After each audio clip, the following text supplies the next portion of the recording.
Okay, ladies and gentlemen, for the most exciting part, the flambe.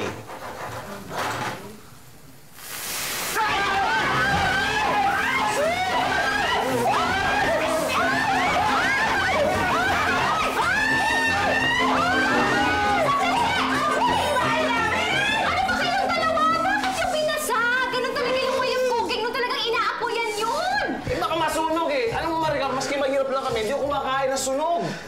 Ay, naku naman. Chef, pasensya na kasi first time lang nila talaga makakita nung inaapoyan yung niluluto eh. Pasensya na, Chef, ha? Okay. I think ibang dish na lang ang gagawin natin para sa kanila. Oo, iba na lang. Sige, Chef. You think? Yung sana yung tugma doon sa bagong panlasa ng anak ko, Chef. Don't worry, madam. I'm sure magugustuhan na ng anak nyo ang aking special caviar. Caviar! Fairness, ha? Masarap siya. Oo nga. Tsaka first time ko na makatikim ng ganito, no? Grabe. No. Patrick, no? Sarap, pwede? Oo naman. Kumpara sa luto ng nanay mo, mas masarap to. Mabuti naman at nasarapan kayo sa caviar. Naku, alam niyo ba na itlog ito ng isda? Itlog mo na isda? Kala ko pinaliit na sago.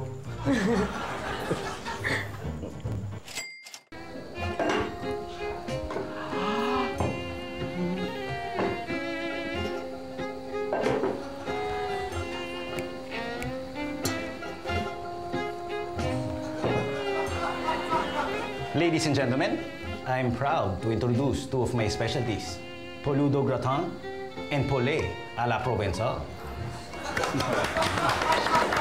Grabe, amoy pa lang, parang sarap na. Kayong dalawa. Kaya nyo lutuin yan.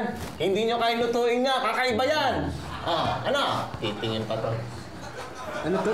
Chef? Poludo gratin. Oh, tahong. Tsaka parang... French. Parang apretada, no?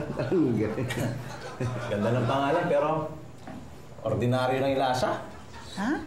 Sa mamahaling restaurant lang yan na bibili. Oo nga. Hindi rin.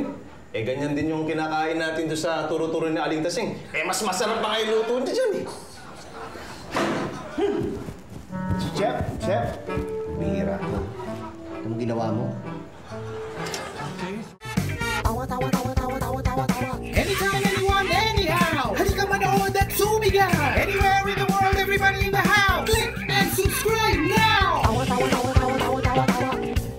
You know. Click and subscribe now.